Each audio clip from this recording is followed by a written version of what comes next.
Assalamualaikum warahmatullahi wabarakatuh.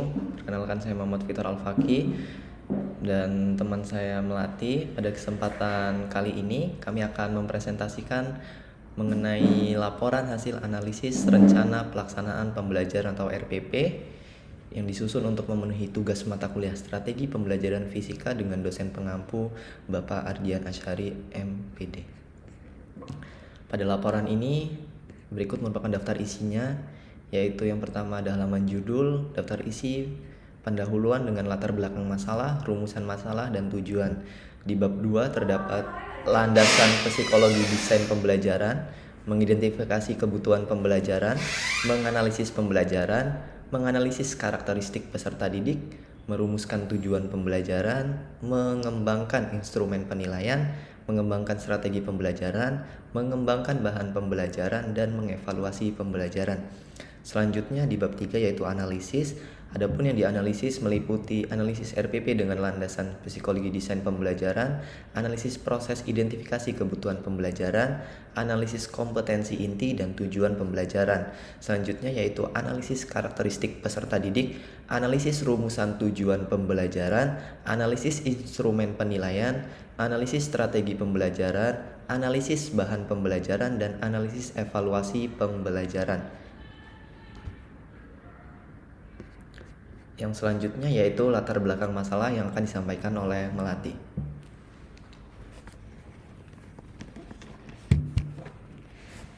Baik, saya akan menjelaskan bab 1 ada pendahuluan. Yang pertama ada latar belakang. Berdasarkan Undang-Undang Nomor 20 Tahun 2003 tentang Sistem Pendidikan Nasional menyebutkan bahwa kurikulum adalah seperangkat rencana dan pengaturan mengenai tujuan, isi, dan bahan pelajaran serta cara yang digunakan sebagai pedoman penyelenggaraan kegiatan pembelajaran untuk mencapai tujuan pendidikan tertentu. Salah satu komponen penting dalam kurikulum itu adalah tujuan pendidikan, baik berupa tujuan pembelajaran yang tertulis di dalam rencana mengajar atau satuan pelajaran atau SP, maupun rencana pelaksanaan pembelajaran maupun yang tertuang di dalam rumusan tujuan pendidikan nasional dalam kurikulum. Berdasarkan Permendikbud Nomor 65 Tahun 2013 tentang standar proses pendidikan dasar dan menengah menyatakan bahwa perencanaan pembelajaran dirancang dalam bentuk silabus dan rencana pelaksanaan pembelajaran atau RPP yang mengacu pada standar isi.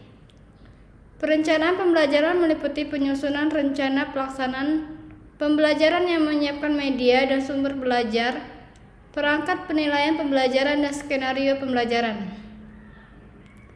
Rencana pelaksanaan pembelajaran disusun berdasarkan KD atau subtema yang dilaksanakan dalam satu kali pertemuan atau lebih. Penilaian proses pembelajaran menggunakan pendekatan penilaian otentik atau authentic assessment yang menilai kesiapan siswa, proses, dan hasil belajar secara utuh. Pelaksanaan kurikulum 2013 akan lebih efektif dalam pembelajaran apabila sebelum membuat RPP, sebaiknya mengetahui terlebih dahulu komponen-komponen yang sesuai dengan kurikulum 2013 guna menerapkan pendekatan otentik seoptimal mungkin. Penelitian ini dilakukan karena rencana pelaksanaan pembelajaran adalah pedoman dan tercapainya tujuan pembelajaran yang harus diketahui dan dipahami oleh semua guru, seperti yang diketahui bahwa masih banyak yang belum sesuai dalam melakukan perencanaan RPP sesuai dengan ketentuan yang telah disiapkan Kemendikbud tentang panduan teknis penyusunan RPP. Selanjutnya akan dijelaskan oleh Victor.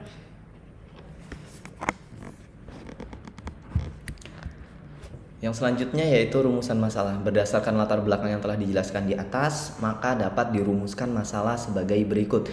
Yang pertama yaitu apakah rencana pelaksanaan pembelajaran RPP sesuai dengan landasan psikologi desain pembelajaran. Yang kedua, apakah langkah-langkah menentukan kebutuhan pembelajaran sesuai dengan proses identifikasi kebutuhan pembelajaran. Yang ketiga, apakah rencana pelaksanaan pembelajaran pada materi cahaya sesuai dengan kompetensi dan tujuan pembelajaran. Yang keempat, bagaimana karakteristik peserta didik di SMP 13 Bandar Lampung, SMP Wiyatama, dan MTS Negeri 1 Bandar Lampung. Yang kelima, apakah rumusan tujuan pembelajaran sesuai dengan klasifikasi tujuan pembelajaran khusus dan aspek-aspeknya. Yang keenam, apakah instrumen penilaian yang dikembangkan sesuai dengan prinsip-prinsip penilaian. Yang ketujuh, apakah strategi pembelajaran yang dikembangkan sesuai dengan komponen umum strategi pembelajaran. Yang delapan, apakah bahan pembelajaran yang dikembangkan sesuai dengan langkah-langkah pengembangan bahan pembelajaran dan konsep pembelajaran. Yang sembilan, apakah evaluasi pembelajaran yang dikembangkan telah sesuai dengan konsep evaluasi formatif. Yang selanjutnya yaitu tujuan. Berdasarkan rumusan masalah yang telah dirumuskan, maka tujuan penulisan sebagai berikut. Yang pertama, untuk mengetahui kesesuaian rencana pelaksanaan pembelajaran atau RPP yang dikembangkan dengan teori landasan psikologis desain pembelajaran. Yang kedua, untuk mengetahui kesesuaian langkah-langkah yang dilakukan peneliti dengan teori proses identifikasi kebutuhan pembelajaran. Yang ketiga, untuk mengetahui kesesuaian rencana pelaksanaan pembelajaran atau RPP pada materi cahaya dengan komponen tujuan pembelajaran. Yang keempat, untuk mengetahui karakteristik peserta didik di SMP 13 Bandar Lampung, SMP Wiyatama dan MTS Negeri 1 Bandar Lampung. Yang kelima, untuk mengetahui kesesuaian rumusan tujuan pembelajaran dengan teori klasifikasi tujuan pembelajaran khusus dan aspek-aspeknya. Yang keenam, untuk mengetahui kesesuaian instrumen penilaian yang dikembangkan dengan teori prinsip-prinsip penilaian. Yang ketujuh, untuk mengetahui kesesuaian strategi pembelajaran yang digunakan dengan teori komponen umum strategi pembelajaran. Yang kedelapan, untuk mengetahui kesesuaian bahan pembelajaran yang dikembangkan dengan langkah-langkah pengembangan bahan pembelajaran dan konsep bahan pembelajaran. Dan yang terakhir yaitu untuk mengetahui kesesuaian evaluasi pembelajaran. Yang selanjutnya yaitu ada bab 2, landasan teori. Untuk mempersingkat waktu, maka landasan teori tidak kami bacakan. Baik, kita langsung menuju bab 3 yaitu analisis. Sebelum melakukan analisis, berikut kami jabarkan informasi umum mengenai skripsi RPP yang akan kami analisis. Yang pertama, untuk nama peneliti itu ada Suratun dengan NPM 1311090125 dari jurusan Pendidikan Fisika. Judul skripsi yaitu pengembangan video pembelajaran berbasis problem solving terintegrasi channel YouTube pada pembelajaran fisika kelas 8. Metode penelitian yang digunakan adalah Research and Development model Brock and Gall. Untuk instrumen pengumpulan datanya menggunakan kuesioner pra penelitian, instrumen validasi produk, kuesioner respon peserta didik, dan dokumentasi. Teknik analisis data yang menggunakan validasi instrumen dan validasi produk. Validasi ahli media yaitu ada Ibu Rahmadiani MPD, Ibu Weli Anggraini MSI, dan Bapak Sodikin MPD. Selanjutnya untuk validasi ahli materi meliputi Bapak Ajodian Yusandika MSC dan Bapak Ardian Ashari MPD serta Ibu Widiawati MPD. Berikut kami lampirkan rencana pelaksanaan pembelajaran yang akan kami analisis. Selanjutnya yaitu analisis RPP dengan landasan psikologi desain pembelajaran. Pada RPP penelitian tersebut, peneliti menggunakan model pembelajaran problem solving, merupakan suatu pendekatan pengajaran yang menghadapkan pada peserta didik suatu permasalahan sebagai konteks bagi siswa untuk belajar tentang cara berpikir kritis dan keterampilan permasalahan, serta untuk memperoleh pengetahuan dan konsep esensial dari materi pembelajaran.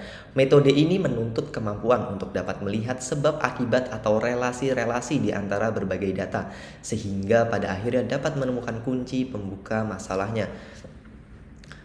Landasan psikologis desain pembelajaran yang digunakan yaitu menggunakan teori kognitif. Secara sederhana, teori ini menggambarkan bahwa belajar adalah aktivitas internal yang terdiri dari beberapa proses seperti pemahaman, mengingat, mengolah informasi, problem solving, analisis, prediksi, dan perasaan. Berdasarkan hal tersebut, maka RPP yang dikembangkan oleh peneliti telah sesuai dengan landasan psikologi desain pembelajaran. Analisis yang selanjutnya yaitu analisis proses identifikasi kebutuhan pembelajaran. Banyak sekali langkah, prosedur, atau proses yang diberikan oleh para ahli dalam mengidentifikasi kebutuhan. Jika kita merujuk pada prinsip-prinsip desain pembelajaran, maka ada 7 proses identifikasi kebutuhan pembelajaran. Yaitu yang pertama, identifikasi masalah, memvalidasi masalah, memformulasi kebutuhan, merumuskan tujuan atau kompetensi, menyesuaikan tujuan sekarang dengan tujuan yang baru, memvalidasi tujuan yang telah disesuaikan, dan memprioritaskan tujuan. Berikut kami cantumkan tabel analisis identifikasi kebutuhan belajar yang dimana pertama kami melakukan identifikasi masalah. Mengidentifikasi masalah artinya mengumpulkan data untuk menentukan masalah atau kesenjangan dalam suatu program atau proyek. Berdasarkan hasil analisis kami, kebutuhan peserta didik yaitu akan media pembelajaran baru. Yang kedua, meningkatkan kreativitas dan keterampilan guru dalam menyampaikan materi pembelajaran yang lebih bervariasi dan interaktif. Yang ketiga, peserta didik sering mendapatkan media pembelajaran hanya berupa modul atau buku cetak. Dan yang terakhir adalah peserta didik. Yang kedua yaitu memvalidasi masalah. Berikut merupakan hasil analisis kami, yaitu peserta didik sudah banyak mengenal teknologi yang dapat digunakan untuk bahan pembelajaran, tetapi belum adanya kesadaran dari dalam diri peserta didik untuk membuka media-media yang ada sebagai media pembelajaran. Peserta didik lebih cenderung melihat berbagai macam hal yang menarik perhatian di media sosial, apalagi banyaknya game atau permainan yang menarik, sehingga teknologi yang ada tidak dimanfaatkan dengan baik. Menggunakan media pembelajaran baik dan berorientasi pada peserta didik dapat meningkatkan kualitas proses pembelajaran. Yang selanjutnya yaitu memformulasikan kebutuhan. Berdasarkan hasil identifikasi masalah di atas, maka kebutuhan dapat dirumuskan seperti perlunya media pembelajaran interaktif untuk meningkatkan kreativitas dan keterampilan guru dalam menyampaikan materi. Selanjutnya yaitu merumuskan tujuan. Merumuskan tujuan merupakan gambaran kemana arah perbaikan yang diinginkan, termasuk menentukan informasi dan keterampilan apa yang dibutuhkan oleh peserta didik untuk dapat menyelesaikan suatu pembelajaran. Identifikasi proses kebutuhan pembelajaran kurang sesuai dengan langkah-langkah identifikasi kebutuhan pembelajaran karena peneliti tidak mengembangkan kebutuhannya dalam pernyataan tujuan dan kemana arah perbaikan yang diinginkan, termasuk tidak menentukan informasi dan keterampilan apa yang dibutuhkan oleh peserta didik, sehingga proses identifikasi pembelajaran tidak dapat dilanjutkan. Selanjutnya akan dijelaskan oleh rekan saya, yaitu Melati. Baik, saya akan melanjutkan materi dari Victor.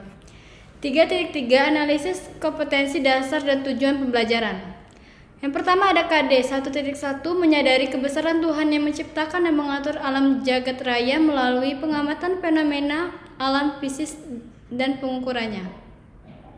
Tujuan pembelajaran, siswa mampu mensyukuri kebesaran Tuhan yang menciptakan dan mengatur alam jagat raya melalui pengamatan cahaya melalui video yang ditampilkan guru. Analisis. Kata kerja dari KD di atas yaitu menyadari menurut taksonomi Bloom, yang menyadari masuk ke dalam taksonomi kognitif dan termasuk C2, sehingga pemaknaan isi taksonomi tujuan pembelajarannya yang paling tinggi atau harus tingkat dengan C2.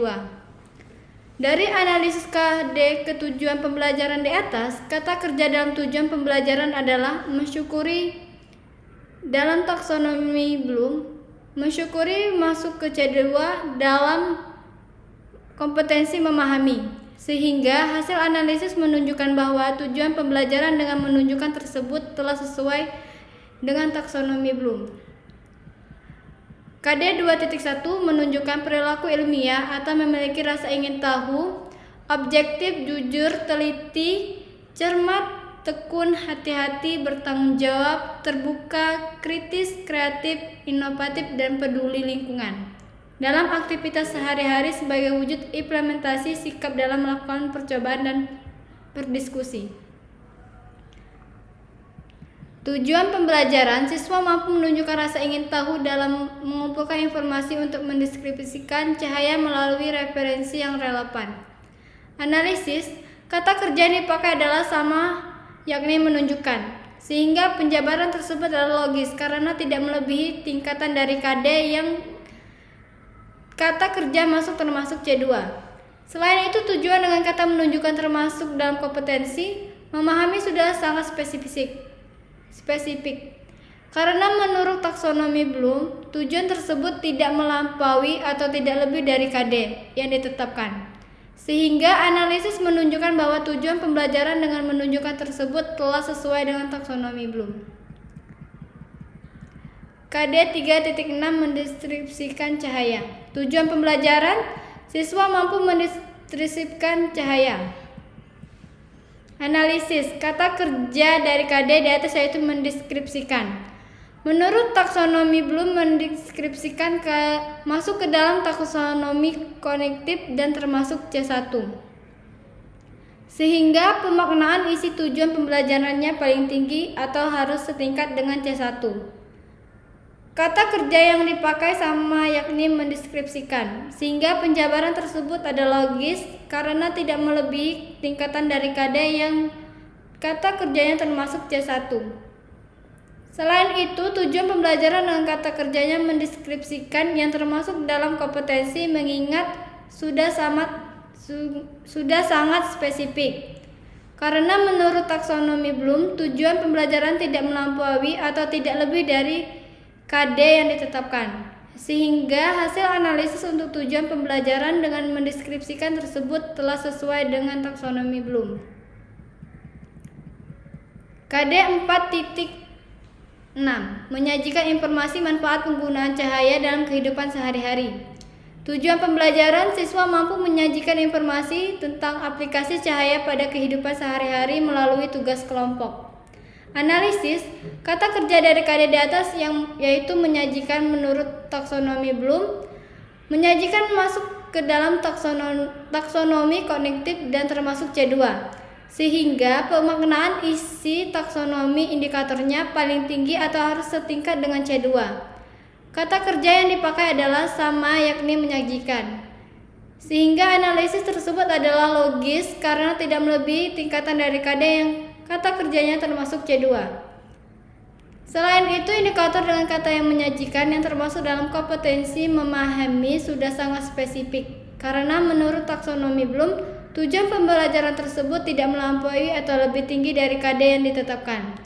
Sehingga hasil analisis untuk indikator dengan mendeskripsikan tersebut telah sesuai dengan taksonomi Bloom. Selanjutnya ada 3.4 analisis karakter peserta didik. Pada penelitian karakteristik peserta didik, peneliti melakukan pra-penelitian atau observasi lapangan di SMP 13 Bandar Lampung, SMP Wiyatama, dan MTS Negeri 1 Bandar Lampung. Pra-penelitian dilakukan untuk mengetahui kebutuhan guru dan siswa mengenai media pembelajaran berupa video pembelajaran IPA pada materi cahaya. Observasi lapangan dilakukan wawancara kepada guru. Kriteria pertanyaan observasi adalah mengenai keterampilan penggunaan media dalam pembelajaran IPA yang selama ini digunakan.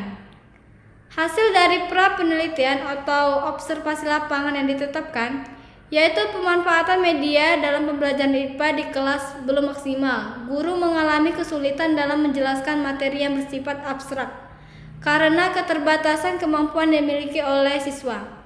Angket tidak dilampirkan oleh peneliti sehingga penulis tidak bisa mencantumkannya.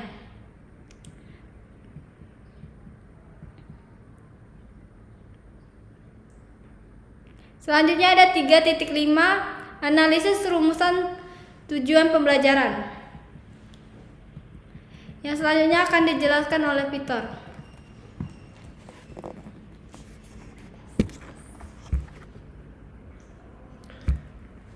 Oke. Selanjutnya itu analisis rumusan tujuan pembelajaran. Tujuan pembelajaran atau instruksional objektif adalah perilaku hasil belajar yang diharapkan terjadi, dimiliki, atau dikuasai oleh peserta didik setelah mengikuti kegiatan pembelajaran tertentu. Penyusunan tujuan pembelajaran merupakan tahapan penting dalam rangkaian pengembangan desain pembelajaran. Dari tahap inilah ditentukan apa dan bagaimana harus melakukan tahap lainnya. Apa yang dirumuskan dalam tujuan pembelajaran menjadi acuan untuk menentukan jenis materi, strategi, metode, dan media yang akan digunakan dalam proses pembelajaran. Tanpa tujuan yang jelas, pembelajaran akan menjadi kegiatan tanpa arah, tanpa fokus, dan menjadi tidak efektif. Berikut merupakan analisis berdasarkan prinsip ABCD.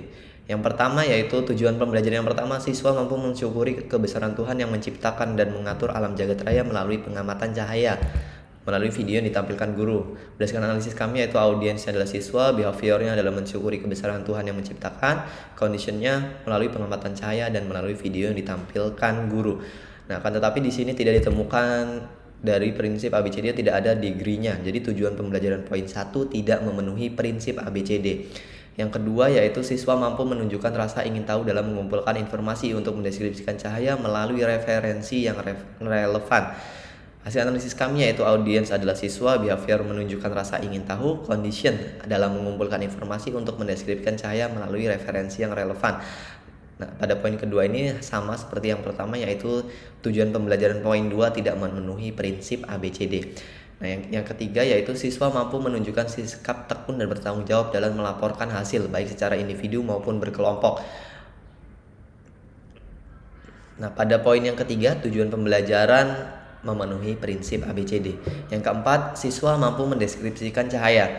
Pada poin keempat, tujuan pembelajaran tidak memenuhi prinsip ABCD. Yang kelima, siswa mampu menggambarkan cahaya melalui tugas kelompok. Pada poin kelima, tujuan pembelajaran tidak memenuhi prinsip ABCD. Dan yang terakhir yaitu siswa mampu menyajikan informasi tentang aplikasi cahaya pada kehidupan sehari-hari melalui tugas kelompok. Pada poin keenam, tujuan pembelajaran juga tidak memenuhi prinsip ABCD. Selanjutnya yaitu analisis instrumen penilaian. Pada RPP penelitian yang dianalisis tidak ditemukan bentuk instrumen penilaian yang digunakan. Berdasarkan hal tersebut, maka analisis instrumen penilaian tidak dapat dilanjutkan. Yang ke-3.7, analisis strategi pembelajaran. Berdasarkan pembahasan mengenai komponen utama dalam strategi pembelajaran sebagaimana dijelaskan, maka strategi pembelajaran yang menjadi fokus kajian terdiri atas 3 elemen penting, yaitu aktivitas pembelajaran, metode pembelajaran, dan media pembelajaran. Dalam 2013, semua kegiatan inti mengacu pada pendekatan yang digunakan seperti pendekatan saintifik, pembelajaran tematik terpadu, pembelajaran berbasis masalah, dan pembelajaran berbasis proyek. Dilihat dari perspektif taksonomi pembelajaran, pendekatan ini hanya berpijak pada pemikiran tinggi atau high order thinking, seperti aplikasi, analisis, sintesis, dan evaluasi. Jadi aktivitas atau kegiatan inti dalam pendekatan saintifik pada penelitian tersebut dapat digambarkan sebagai berikut. Berikut merupakan tabel 3 strategi pembelajaran, di mana yang pertama yaitu ada aktivitas pendahuluan. Jenis aktivitas yaitu terdiri dari aktivitas utama, guru menjelaskan tujuan pembelajaran dan memotivasi siswa. Yang kedua, mendefinisikan materi yang akan dipelajari. Selanjutnya yaitu aktivitas pendukung. Yang pertama ada mengucapkan salam dan meminta salah satu siswa memimpin doa sebelum pembelajaran dimulai. Yang kedua, memeriksa kehadiran siswa. Dan yang ketiga yaitu melakukan apersepsi tentang cahaya. Yang selanjutnya yaitu melalui pendekatan 5M. Yang pertama adalah mengamati. Guru meminta siswa untuk mengamati video yang berkaitan dengan materi yang akan disampaikan. Yang selanjutnya yaitu ada menanya. Yang pertama adalah memberikan kesempatan dan mengarahkan siswa untuk mengajukan berbagai pertanyaan terkait dengan contoh penerapan yang sudah ditunjukkan. Yang kedua, meminta setiap kelompok menuliskan 1 pertanyaan pada kertas post-it yang sudah disediakan oleh guru. Yang selanjutnya yaitu kegiatan inti, yaitu mengeksplorasi, mengeksplorasi yang pertama yaitu membagikan lembar kegiatan diskusi, memberikan instruksi tentang pengerjaan pada lembar kegiatan diskusi, meminta siswa menukarkan 1 pertanyaan yang sudah ditulis pada post-it dengan kelompok lain, dan yang terakhir yaitu mengarahkan siswa untuk menjawab setiap pertanyaan yang sudah ditukar melalui berbagai sumber belajar atau buku pegangan atau dapat searching di internet. Yang selanjutnya itu mengasosiasi, mengarahkan siswa untuk berdiskusi dengan teman sekelompoknya mengenai jawaban dari pertanyaan mereka. Yang kedua, mengawasi dan membimbing siswa pada saat berdiskusi. Dan yang ketiga yaitu bertanya kepada setiap kelompok apakah lembar kerjanya sudah selesai dikerjakan. Yang selanjutnya yaitu mengkomunikasikan. Yang pertama, meminta setiap kelompok untuk mempresentasikan jawaban dari pertanyaan yang telah didiskusikan secara bergiliran. Yang kedua, meminta kelompok yang tidak presentasi untuk memperhatikan dan menuliskan poin-poin penting dari penjelasan kelompok yang sedang presentasi. Yang ketiga, memberi penghargaan berupa tepuk tangan kepada setiap kelompok yang sudah mempresentasikan hasil diskusinya. Selanjutnya yaitu kegiatan penutup. Adapun kegiatan penutup meliputi aktivitas penilaian. Guru kembali bertanya kepada beberapa siswa mengenai apa yang didapat setelah melaksanakan pembelajaran cahaya. Yang selanjutnya yaitu aktivitas tindak lanjut. Aktivitas tindak lanjut meliputi memberikan soal sebagai tugas pekerjaan rumah dan menugaskan untuk membaca materi yang sudah ditentukan per kelompok dan langsung mempresentasikannya. Yang selanjutnya itu mengucap salam sebagai penutup pertemuan. Berikut merupakan analisis kami, yaitu tujuan pembelajaran merupakan salah satu komponen RPP yang dirumuskan berdasarkan kesesuaian dengan KD Permendikbud nomor 81A tahun 2013. Tujuan pembelajaran pada seluruh dokumen RPP yang telah diperoleh menanya yang tercantum pada RPP dilaksanakan berdasarkan hasil dari kegiatan mengamati, di mana berdasarkan hasil analisis kegiatan menanya sudah sesuai dengan tujuan pembelajaran. Hal ini dikarenakan kegiatan menanya sudah dilakukan oleh siswa. Kegiatan menanya yang demikian sudah tepat karena berdasarkan Permendikbud nomor 81A tahun 2013 tentang implementasi kurikulum bahwa kegiatan 5M adalah kegiatan yang dilakukan oleh siswa. Kegiatan mengeksplorasi merupakan kegiatan pembelajaran yang berupa eksperimen, membaca sumber selain buku teks, mengamati objek atau kejadian dan aktivitas, di mana berdasarkan hasil analisis kegiatan mengeksplorasi sudah sesuai dengan tujuan pembelajaran. Kegiatan mengasosiasi data yang tercantum pada RPP dilakukan dengan berdiskusi dan menyimpulkan hasil diskusi, di mana hasil analisis kegiatan mengasosiasi sudah sesuai dengan tujuan pembelajaran. Hal ini dikarenakan yang pertama yaitu aspek yang didiskusikan sudah memenuhi seluruh tujuan pembelajaran pengetahuan. Yang selanjutnya, kegiatan mengkomunikasi yang tercantum pada RPP dilaksanakan dengan mempresentasikan hasil diskusi secara bergiliran. Hal ini sesuai dengan Permendikbud nomor 81A tahun 2013 yang menyatakan bahwa kegiatan mengkomunikasikan siswa dikarenakan untuk menyampaikan hasil diskusi, kesimpulan berdasarkan hasil analisis secara lisan, tertulis, atau media yang lainnya. Yang selanjutnya itu mengembangkan metode pembelajaran. Metode adalah alat atau cara yang digunakan untuk mengajarkan materi pembelajaran kepada peserta didik. Pilihan metode tergantung pada apa yang ingin diajarkan, siapa yang diajarkan, dan tingkat kemampuan yang diharapkan. Berdasarkan RPP penelitian tersebut, maka metode pembelajaran yang dikembangkan oleh peneliti meliputi yang pertama yaitu ada verbal linguistik, di mana menggunakannya itu diskusi, tukar menukar gagasan, pemikiran, informasi atau pengalaman di antara peserta didik sehingga dicapai kesepakatan pokok-pokok pikiran yang dipandu oleh moderator. Yang selanjutnya yaitu ada logis matematis, yaitu tanya jawab, pengajuan pertanyaan kritis kepada peserta didik yang diangkat dari jawaban yang diberikan. Yang selanjutnya itu ada jasmaniah kinestetik, merupakan demonstrasi, peragaan, dan pelaksanaan suatu konsep atau teori dengan menggunakan anggota badan secara langsung. Yang selanjutnya itu ada pemilihan media pembelajaran. Pengembangan media di sini merujuk pada pemilihan media yang sesuai untuk digunakan dalam pembelajaran. Pada RPP penelitian tersebut, peneliti menggunakan media video. Video merupakan salah satu alternatif media pembelajaran yang dapat meningkatkan efektivitas pembelajaran.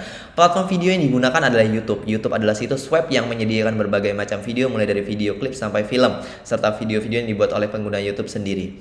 Umumnya video YouTube adalah klip musik, film, TV, serta video buatan para penggunanya sendiri. Format yang digunakan di YouTube adalah yang dapat diputar di penjelasan web memiliki plugin Flash Player. Sudah saatnya kini seorang guru tidak lagi menggunakan cara-cara konvensional dalam pembelajaran di kelas. Pergeseran paradigma pendidikan khususnya dalam pembelajaran di kelas seyogyanya mengikuti perkembangan teknologi. Salah satunya adalah dengan memanfaatkan teknologi melalui YouTube sebagai media pembelajaran. Dengan YouTube, seorang guru dapat menampilkan video pembelajaran yang interaktif, menarik, dan menyenangkan. Oke, yang selanjutnya akan disampaikan oleh teman saya, Melati.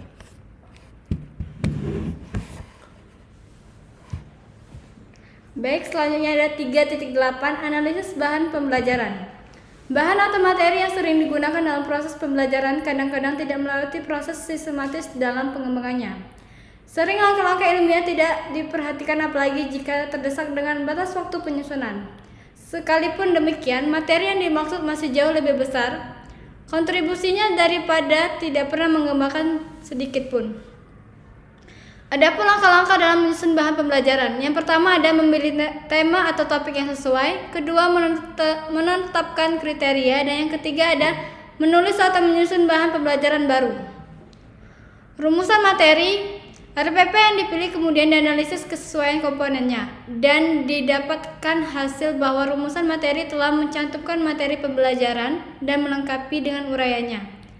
Akan tetapi, unsur materi pembelajaran dengan pendekatan saintifik tidak dilengkapi dengan prosedur. Materi ajar yaitu ada fakta. Yang pertama itu sumber cahaya seperti matahari, nyala lilin, dan lampu pijar. 2. Benda yang tidak dapat memancarkan cahaya sendiri disebut benda gelap seperti planet, bulan, batu. 3. Meja, kursi, papan tulis yang tertempel di dinding dapat kita lihat karena mengalami pemantulan cahaya. Yang 4. Air jernih dalam kolam terlihat lebih dangkal dari sebenarnya. Itu karena mengalami pembiasan cahaya.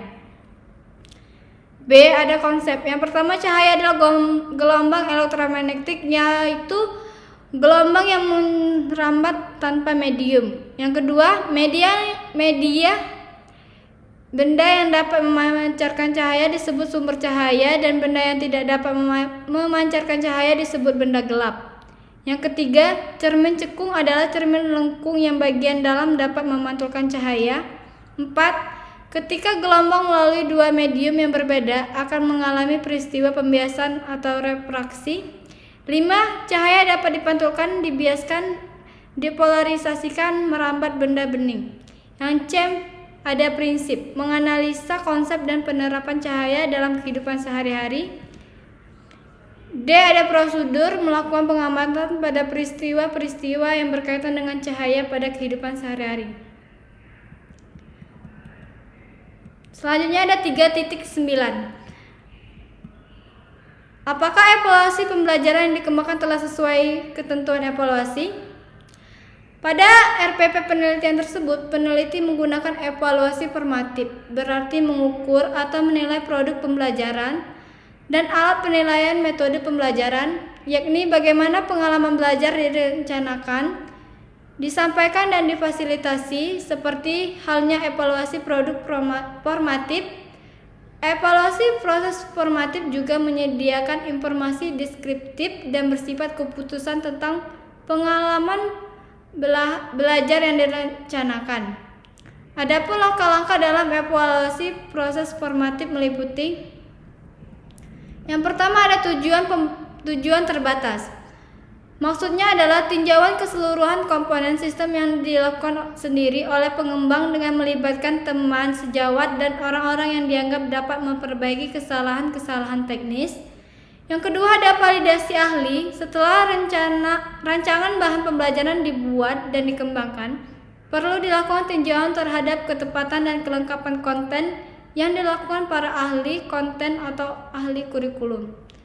Selain ahli konten, perlu juga melibatkan ahli teknologi pembelajaran untuk meninjau berbagai aktivitas, bahan, metode, media, dan teknologi, serta instrumen penilaian termasuk dalam menilai kesesuaian antara semua komponen yang terbangun dalam rancangan tersebut. Yang ketiga ada validasi ahli media yang dilakukan dengan mengisi lembar angket penilaian pada masing-masing aspek penilaian yang terdiri dari 6 aspek, dan masing-masing aspek terdapat beberapa pernyataan dari 14 pernyataan seluruhnya yang diisi oleh 3 orang ahli media, yaitu Ibu Rahmadiani MPD, Ibu Weli Anggraini MSI, dan Bapak Sodikin MPD. Selanjutnya ada validasi ahli materi. Sama halnya dengan ahli media, dilakukan dengan mengisi lembar angket penilaian pada masing-masing aspek penilaian terdiri dari 6 aspek, dan masing-masing aspek terdapat beberapa pernyataan dari 25 pernyataan seluruhnya yang diisi oleh 3 orang ahli materi, yaitu Bapak Ajo Dian Sandika MSE, Bapak Arya Asyari MPD, dan Ibu Widiawati MPD. Selanjutnya ada validasi guru yang dilakukan dengan mengisi lembar angket penilaian pada masing-masing aspek penilaian yang terdiri dari 3 aspek, dan masing-masing aspek terdapat beberapa pernyataan dari 11 pernyataan seluruhnya yang diisi oleh guru kelas 8 SMP Negeri 13 Bandar Lampung, guru kelas 8 MTS Negeri 1 Bandar Lampung, dan guru kelas 8 SMP Wiyatama Lampung. Evaluasi satu-satu dengan peserta didik. Pada RPP penelitian, peneliti tidak melakukan langkah evaluasi satu-satu dengan peserta didik. Selanjutnya ada evaluasi kelompok kecil. Pada uji coba perorangan ini dilakukan oleh 13 peserta didik yang terdiri dari 1 kelas dari masing-masing sekolah. Data dari angket yang didapat pada saat uji coba kelompok kecil terdiri atas 13 peserta didik pada 3 sekolah, yaitu SMP Negeri 13 Bandar Lampung sebagai sekolah 1, SMP Wiyatama Bandar Lampung sebagai sekolah 2, dan MTS Negeri 1 Bandar Lampung. Selanjutnya ada uji coba lapangan. Uji coba lapangan ini diberikan kepada 1 kelas yang terdiri 24 peserta didik yang diambil dari 5 kelas. Prosedur uji coba sama seperti uji coba kelompok kecil, yaitu dapat mengisi angket penelitian dan hasil penyebaran angket disajikan dalam tabel berikut. Berdasarkan data di atas, maka dapat dianalisis bahwasanya evaluasi formatif yang telah dilakukan peneliti oleh sesuai dengan langkah-langkah evaluasi formatif. Selanjutnya, bab 4 kesimpulan. Setelah dilakukan analisis, maka dapat disimpulkan bahwasanya Yang pertama yaitu peneliti menggunakan model pembelajaran problem solving, yaitu suatu pembelajaran yang menghadapkan masalah kepada para peserta didik sebagai suatu konteks bagi siswa untuk belajar tentang cara berpikir kritis. Landasan fisiologis desain pembelajaran yang digunakan yaitu menggunakan teori kognitif, sehingga RPP yang dikembangkan oleh peneliti telah sesuai dengan landasan psikologis desain pembelajaran. Yang kedua ada identifikasi proses kebutuhan pembelajaran kurang sesuai dengan langkah-langkah identifikasi kebutuhan pembelajaran. Karena peneliti tidak mengembangkan kebutuhannya dalam pernyataan tujuan dan kemana arah perbaikan yang diinginkan, termasuk tidak menentukan informasi dan keterampilan apa yang dibutuhkan oleh peserta didik, sehingga proses identifikasi proses pembelajaran tidak dapat dilanjutkan. Yang ketiga ada kompetensi dasar yang dikembangkan oleh peneliti telah sesuai dengan tujuan pembelajaran yang dikembangkan. Yang keempat, peneliti melakukan pra-peneliti di SMP 13 Bandar Lampung, SMP Wiyatama, dan MTS Negeri 1 Bandar Lampung. Observasi lapangan dilakukan dengan wawancara kepada guru. Hasil dan pra-penelitian menunjukkan bahwa pemanfaatan media dalam pembelajaran IPA di kelas belum maksimal. Yang kelima ada tujuan pembelajaran yang peneliti kembangkan berjumlah 6 tujuan pembelajaran. Dari 6 tujuan pembelajaran yang memenuhi prinsip ABCD hanya satu tujuan pembelajaran yaitu pada poin 4. Baik, selanjutnya akan dijelaskan oleh Saudara Peter.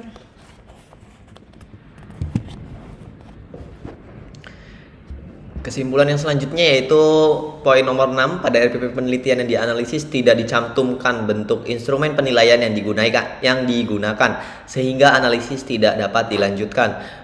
Kesimpulan selanjutnya, hasil analisis kesesuaian strategi pembelajaran menggunakan pendekatan saintifik 5M dengan tujuan pembelajaran pada RPP menunjukkan bahwa nilai kesesuaian kegiatan mengamati, menanya, mengeksplorasi, mengasosiasi, dan mengkomunikasikan tergolong dalam kategori sesuai. Yang selanjutnya, hasil analisis kesesuaian bahan pembelajaran menggunakan metode saintifik kurang sesuai dengan konsep pengembangan bahan pembelajaran metode saintifik, yaitu tidak dilengkapi dengan unsur sikap di dalamnya. Yang terakhir, evaluasi yang digunakan oleh peneliti adalah evaluasi formatif, di mana berdasarkan hasil analisis evaluasi pembelajaran telah sesuai dengan konsep evaluasi formatif, yaitu melakukan tinjauan terbatas, validasi ahli, meliputi ahli media, ahli materi, validasi guru, evaluasi kelompok kecil, dan uji coba lapangan. Sekian presentasi dari kelompok kami. Saya akhiri. Wassalamualaikum warahmatullahi wabarakatuh.